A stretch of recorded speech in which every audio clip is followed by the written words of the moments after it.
Bonsoir à toutes et à tous. Je me présente, je m'appelle Fatima Zahra El-Bouazati, je suis étudiante ici à l'ULB et également présidente du cercle des étudiants arabo-européens de l'ULB, qui est à l'initiative du rassemblement de ce soir. Avant de commencer, je tenais à remercier au nom de notre cercle, COMAC, le cercle antispéciste, les jeunes anticapitalistes, le cercle féministe, écologie ULB, le cercle improvocation, le cercle de Romane, le cercle de kinésithérapie et d'ostéopathie, le cercle de médecine, le cercle latino-américain et hispanophone et le cercle du libre examen de l'ULB qui ont appuyé notre demande auprès des autorités de l'ULB pour justement pouvoir organiser ce rassemblement.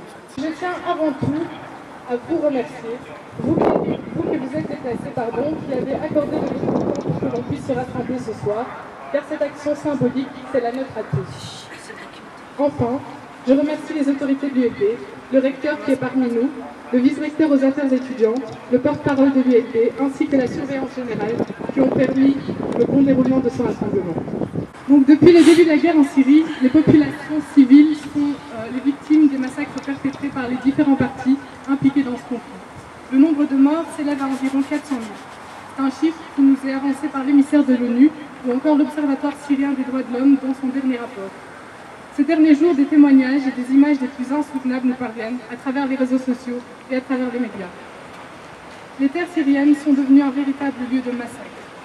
Au vu de l'actualité, notre cercle ainsi qu'une partie du corps académique de l'ULB a donc décidé de se positionner et de condamner fermement le drame humanitaire qui a lieu en ce moment en Syrie. En effet, il est de notre devoir moral de dénoncer fermement cette situation qui perdure depuis trop longtemps et dans une indifférence générale. Compte tenu de la situation en Syrie, qui ne cesse de s'aggraver, et au nom des principes universels des droits de l'homme, il nous est paru urgent, nous étudiants, de nous positionner en tant que citoyens et de dénoncer le drame humanitaire qui s'y déroule maintenant depuis presque 6 ans. Et avant de céder la parole aux différents présidents de cercles qui ont désiré s'exprimer ce soir, j'aimerais inviter notre recteur à justement prendre la parole et nous dire un petit mot lors de ce rassemblement. Monsieur le recteur.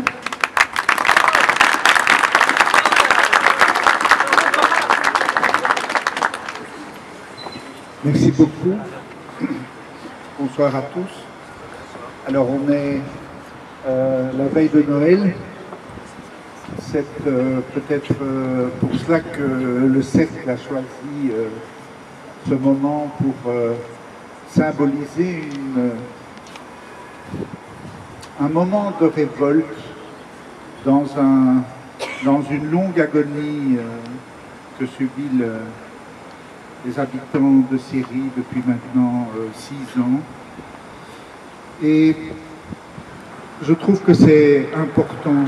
Le nombre de gens n'est pas la partie la plus importante. La partie la plus importante, c'est de voir que la communauté étudiante, que les cercles, même si la situation paraît glisser dans la banalité, restent vigilants et mobilisés pour dire que l'on n'accepte pas l'inacceptable et que les idéaux que porte l'université depuis de très longues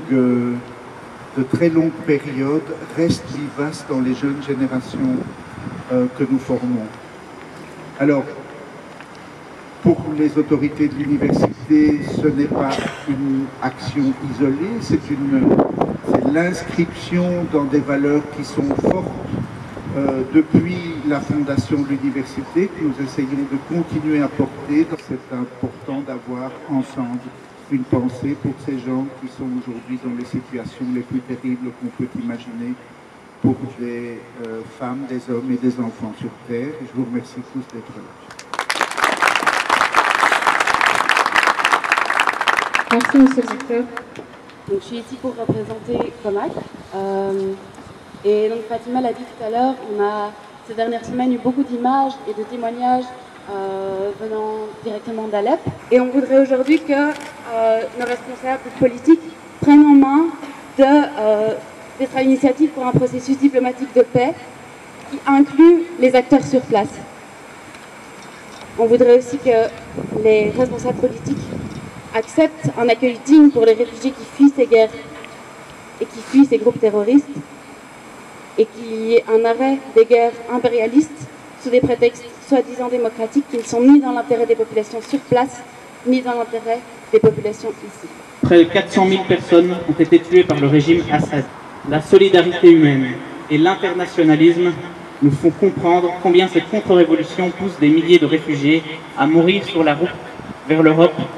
Nous avons toutes et tous été touchés par les appels déchirants sur les réseaux sociaux de ces hommes et femmes faisant leurs adieux, attendant la mort et nous demandant de ne pas les oublier.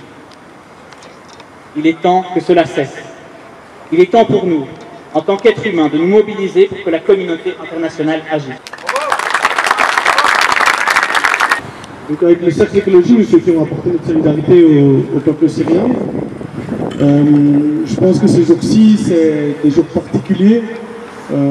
Ça fait plus de 5 ans maintenant qu'on dit qu'il y a un conflit en Syrie. En fait, c'est pas un conflit, c'est une révolution qui a été matée. Là aussi, je pense qu'il faut pouvoir avoir une remise en question plus globale de notre action face à ce qui est en train de se passer dans ces régions. Comment est-ce qu'on va pouvoir mettre en place des solidaires réels, pouvoir condamner condamner fermement ce qui est en train de se passer et se poser la question de nos responsabilités. Merci. Bravo. Avant de passer à la minute de silence, j'aimerais détendre un peu les esprits et rappeler que si on est ici, c'est pour un but commun, c'est pour dénoncer des crimes de guerre. Qu'importe les partis qui sont impliqués dans ce conflit, on les dénonce tous. Et on est ici pour justement s'unir et non créer des frictions.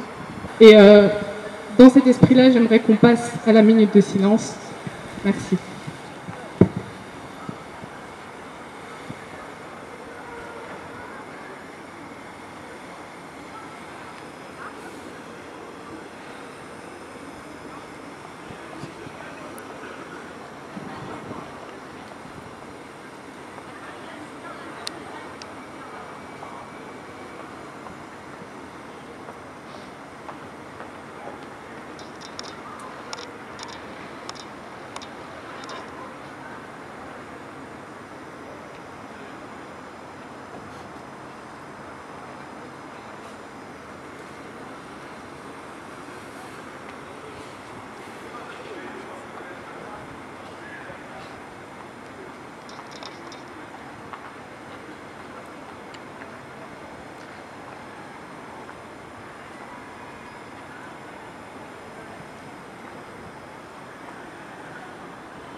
Merci à tous.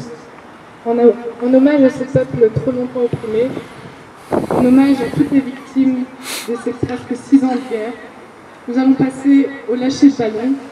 Donc comme je vous l'avais dit, il s'agit de 6 ballons symboliques pour chaque année de guerre